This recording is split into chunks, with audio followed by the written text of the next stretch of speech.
Dans la vidéo La crypto-monnaie en 10 minutes, nous avions déjà mentionné les mécanismes de consensus et expliqué le concept général. Donc si vous l'avez déjà vu, vous savez qu'un mécanisme de consensus est une procédure qui permet à plusieurs personnes de se mettre d'accord et que cette procédure est très utile dans les blockchains puisqu'elle permet de déterminer quels événements, quelles transactions seront ajoutés à la chaîne. Et puis nous avions également parlé brièvement des systèmes de protection contre les attaques civiles telles que la preuve d'enjeu et la preuve de travail qui font partie des mécanismes de consensus. Cependant, nous n'étions pas allés plus loin que ça et nous n'avions pas assez parlé des détails. C'est donc précisément ce que nous allons faire aujourd'hui en nous concentrant sur le consensus uniquement. Mais avant de commencer à parler des consensus existants, il nous faudra faire un passage en 1982, année durant laquelle a été publié l'article qui a donné son nom à tout un pan de ce domaine de recherche et des solutions qui ont été trouvées. Les connaisseurs le savent, je parle là de l'article « Le problème des généraux byzantins ».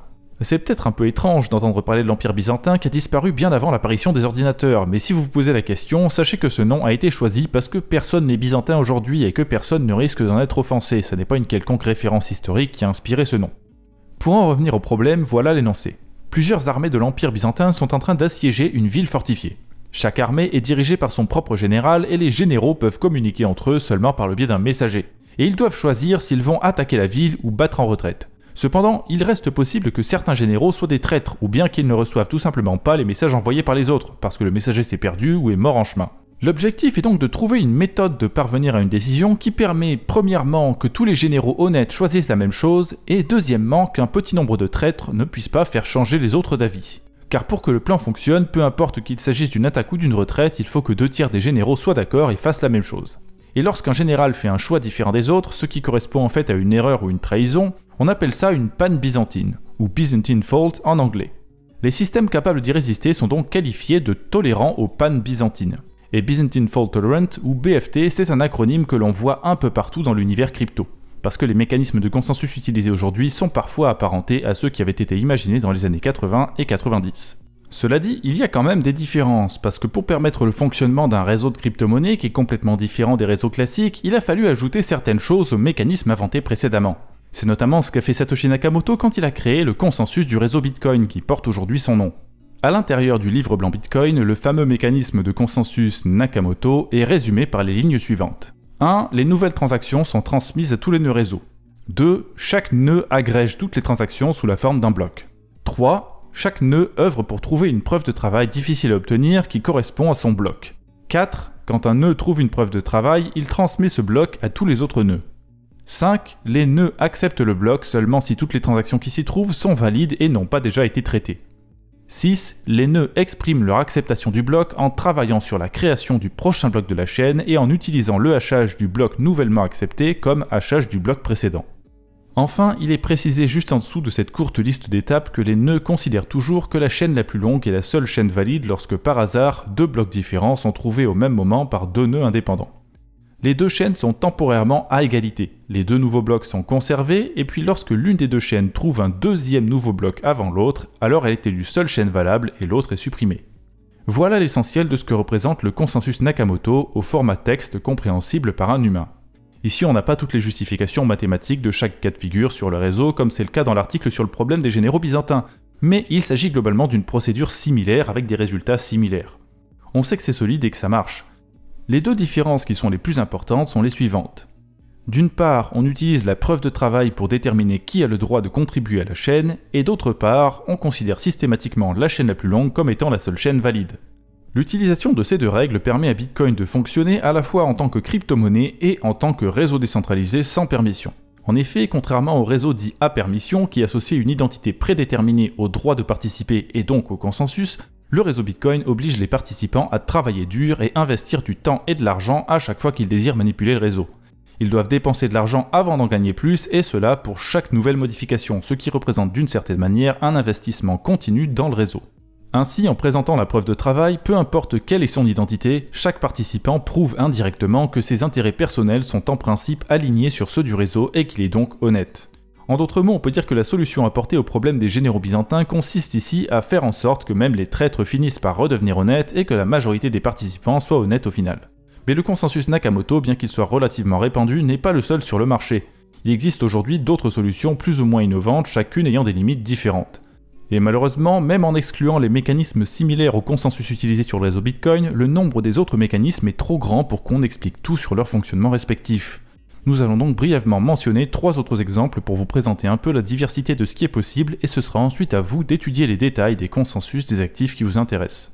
Le premier que je vais mentionner, c'est le mécanisme de consensus utilisé par Cosmos, appelé Tendermint.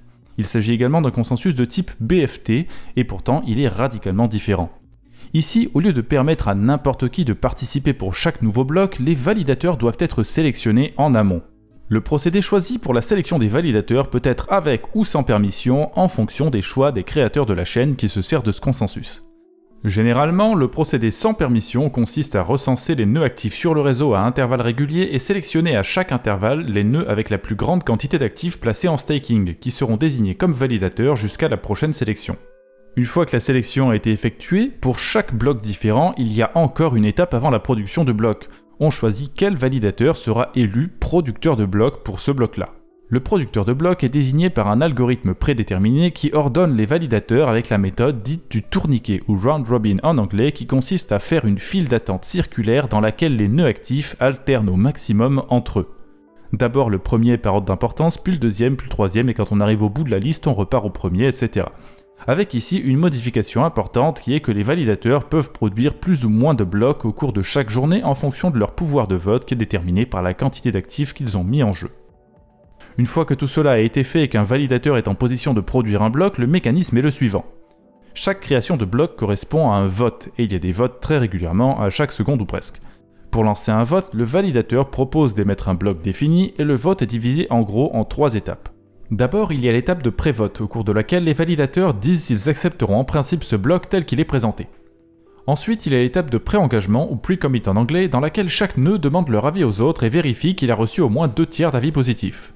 Et on finit avec la 3e étape, au cours de laquelle, lorsque ce seuil des 2 tiers a été atteint, le nœud annonce qu'il s'engage à enregistrer définitivement ce bloc sur la chaîne avant de passer au vote suivant.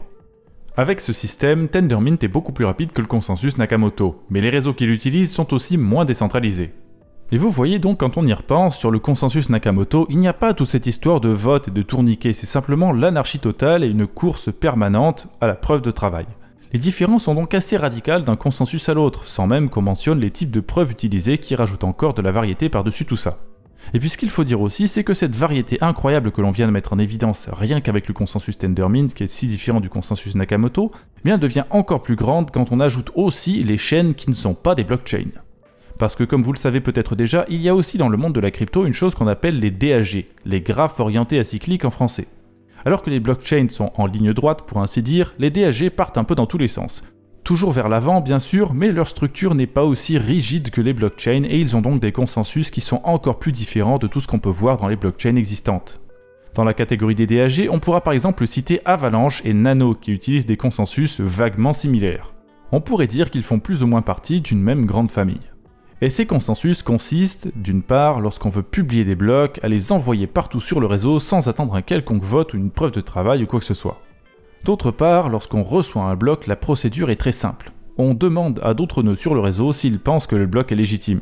Quand on reçoit une quantité et un pourcentage satisfaisant de réponses positives, le bloc est considéré valide sur notre nœud et il est intégré à notre base de données définitivement. La dite base de données ne sera pas forcément structurée à 100% de la même manière que celle des autres nœuds, mais elle contiendra quand même exactement les mêmes transactions valides. Et là encore, même si Avalanche et Nano se basent sur ce procédé tous les deux, ils l'ont mis en place d'une manière totalement différente, puisqu'Avalanche utilise la preuve d'enjeu, la fameuse Proof of Stake, pour choisir les validateurs qui ont le droit de créer des blocs, alors que sur le réseau Nano, on utilise un système de délégation des votes qui est différent du staking. Les différences ne s'arrêtent pas là d'ailleurs, puisque sur Avalanche, les nœuds sont récompensés par les frais de transaction payés par les utilisateurs, qui sont tout petits parce que le réseau est bien conçu, mais qui existent quand même, alors que sur le réseau Nano, il n'y a aucun frais de transaction qui est payé aux validateurs. A la place, le réseau repose sur une communauté de validateurs bénévoles et quelques mécanismes de défense originaux. Ce modèle est extrêmement particulier et ce n'est pas forcément celui qui fonctionne le mieux, il a eu quelques soucis à travers les ans, mais ce qui compte c'est qu'avec toutes ces différences, le DAG, l'absence de frais, etc., le consensus de Nano n'a plus rien à voir avec celui du Bitcoin. Et il en est de même pour une énorme quantité d'autres consensus. Les possibilités sont infinies ou presque, et les créateurs de crypto-monnaies nous l'ont clairement démontré. Certains consensus sont plus rapides mais moins sécurisés et vulnérables à certains types d'attaques, d'autres sont rapides et sécurisés mais centralisés, et certains réussissent apparemment à tout faire en même temps. Ou en tout cas, c'est ce qu'ils promettent. Malgré cela, globalement, à l'heure actuelle, on ne peut pas dire qu'il existe un consensus ultime qui soit la perfection incarnée et qui fonctionne mieux que tous les autres en toutes circonstances.